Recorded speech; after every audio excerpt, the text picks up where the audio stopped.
अच्छा, मान लीजिए कि 2026 में मान लीजिए कि ये डिलिमिटेशन लागू नहीं होता है, तो इस पर लोकतंत्र पर किस तरीके से दीर्घकालिक असर पड़ेगा? देखिए, आने वाले समय में अगर इस बार डिलिमिटेशन नहीं होता है, हुँ, तो भारत में लोकतंत्र खत्म हो जाएगा।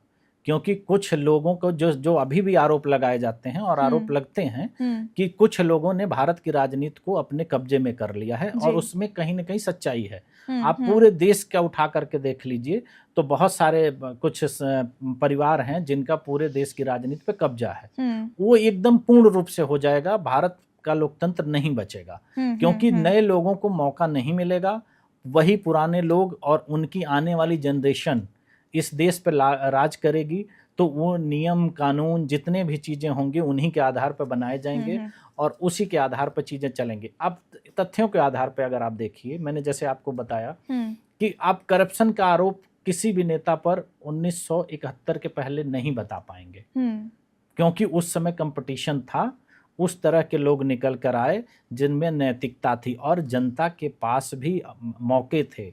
उनके पास चुनने के लिए प्रतिनिधि बदलते थे।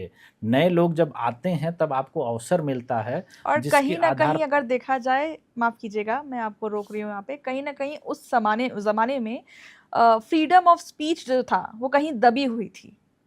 आप अगर देखेंगे, बहुत सारे आर्टिकल्स में इसका उल्लेख भी है कि फ्रीडम ऑफ स्पीच जो है या प्रेस जो इंडिपेंडेंस है, उसको भी कहीं न कहीं तोड़ा-मरोड़ा गया था, रोका गया था। इसको करने के लिए सारी चीज़ें करी गई ना। मैंने आपको क्या कहा कि डिलिमिटेशन पे रोक इमरजेंसी में लगाई गई थी। जी, जब लोगों को पता भी नहीं चला कि डिलिमिटेशन पे रोक लगा दी गई है। ऐसी क्या ज़रूरत आ मैं गई थी? मैं वही कह रहा हूँ ना कि बिल्कुल। अगर इमरजेंसी देश में थी, तो उस समय जनसंख्या नियंत्रण और डिलिमिटेशन की ज़रूरत क्यों पड़ी? लेकिन अगर इमरजेंसी देखिए ना, 1976 में डिलिमिटेशन लागू हुआ था और उसके हिसाब से अगर देखा जाए तो अगले 10 साल बाद होना था। मतलब 1976 में अराउंड 7 साल बचे हुए थे डिलिमिटेशन को फिर से लागू करने के लिए। जो बात बहुत दूर की है, उस पर अभी अमल करके क्या फ़ायदा? उस पर आप कानून क्यों निकाल रहे हो? दूसरी सबसे बड़ी बात ये है ना कि उस समय देश इमरजेंसी में था। हुँ, ये कोई ऐसा ज़रूरी मुद्दा नहीं था कि जिसके लिए वक़्त नहीं मिलता। हुँ, इसके लिए हुँ। आपके पास पर्याप्त वक़्त मिलते, जी, उस पे आप चर्चा करवा सकते जी। थे, चर्चा कराकर उस पे बाकी चीज़ें हो सकती थी। हाँ। उस बीच लाने का सिर्फ़ और सिर्फ़ मकसद यही था कि आप लोकतंत्र की जो आस्था है, जो लोकतंत्र में हम बात करते हैं एक वोट, अधिकार, ये सारी चीज़ें वहीं पे ख़त्म हो जाती हैं। क्योंकि जब आपके वोट की वैल्यू ही नहीं बचती है और हुँ, बेस क्या दिया गया? जनसंख्या नियंत्रण, आपने कर लिया। अगर आप नहीं कर पाए तो कम से कम अब उसको हटा दीजिए, आप उसकी तैयारी करिए। और जो तर्क बार-बार दिए जाते हैं दक्षिण और उत्तर को, तो मैं तो इसको इसलिए नहीं समझ पाता हूँ कि आप विधानसभा पे इस पे क्यों नहीं लागू कर देते? बिल्कुल। विधानसभा में तो कोई दिक्कत नहीं है, आप विधानसभा पे लागू करिए। अभी भी जितने नए राज्य बने हैं, उस हुँ, पे लागू किया गया।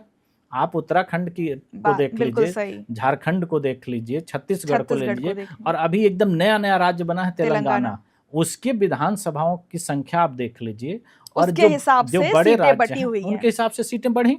जी। विधानसभा पे अगर जो ये लॉजिक दिया गया है कि उत्तर और दक्षिण के राज्यों का जो सीटों का कॉम्बिनेशन है वो बिगड़ता है, हुँ, हुँ, ठीक है? लेकिन अगर ये तर्क आपके मैं मानने को तैयार हो जा रहा हूँ कि आपकी हुँ। बातें सही हैं, आप विधानसभा में लागू कर दीजिए। बिल्कुल, बिल्कुल। आज विधानसभा में हर प्रदेश की सीटें 3 गुना बढ़ जाएँगी, लेकिन आप उस पे क्यों नहीं लागू करते हैं? क्योंकि सही आप बात है। नहीं चाहते हैं कि कंपटीशन हो।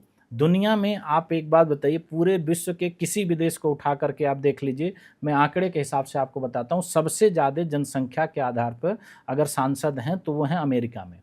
अमेरिका में 6 लाख की जनसंख्या पे 1 सांसद है, हुँ, कि वो सबसे ज़्यादा की मैं बात कह रहा हूँ। हुँ। हमारे यहाँ 30 पे हैं।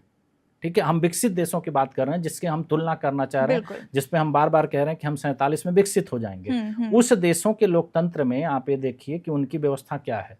केवल अमेरिका ऐसा देश है कि जहाँ 6 लाख की आबादी पे 1 सांसद आते हैं, वरना यूरोप के जितने भी देश हैं उसकी अगर आप एवरेज निकालेंगे तो 1.5 लाख की संख्या पे 1 सांसद आता है। आप ब्राज़ील को तुलना कर लीजिए जिसकी आबादी यूपी के बराबर है, वहाँ 500 सांसद हैं और यूपी में 80 सांसद हैं। और आप बात करते हैं कि हमको विकसित भारत बनना है, तो आप किसी से भी तो तुलना करेंगे। आप, मैं कह रहा हूं कि अगर आपको किसी, हम लोकतंत्र के, और हम कॉपी भी करते हैं, अगर हमारा संविधान की बात करी जाए तो ज़्यादातर हमने अमेरिका और ब्रिटेन से ही लिया है, तो हम इस चीज़ को क्यों नहीं सीख पाए? अगर इस चीज़ की, और वहाँ पर भी ये प्रक्रिया हमेशा लागू होती है, किसी देश ने डिलिमिटेशन पर रोक नहीं लगाई है सिवाय भारत के। तो आप ये सोचिए कि इसके पीछे की साजिश क्या हो सकती है।